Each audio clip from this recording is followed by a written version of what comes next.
बालवीर खुश रहो। ठुकाती रहो रानी परी, ठुकाती। मोहन मेरा मतलब है खुश रहो रानी परी, खुश रहो। बालवीर तुम्हें भयंकर परी ने चुनौती दी है कि वो तुम्हें परी लोक में आके मारेगी। ऐसे कैसे मारेगी, उसकी ना मार लूं? मेरा मतलब उसको ना मार दूं मैं? वो देखो आ गई।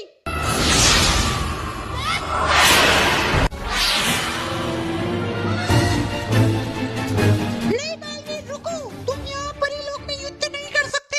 तो फिर कहाँ कमरे में ले जाऊं इसे? बालवीर मेरा मतलब है फाड़ ले जाके ठोक इसको। ओ अच्छा ठीक है, आइए भयंकर परी। वैसे भी तुम मेरे लिए क्या कर सकते हो? तुम कहो तो परी लोग उड़ा दूं पूरा। अरे नहीं, क्यों ना हम दोनों मिलके 100-200 बालवीर और पृथ्वी पे लाए। क्या 100-200? अरे हाँ, भयंकर परी बोलते मुझे, 4-5 तो ऐसे फेंक दूंगी।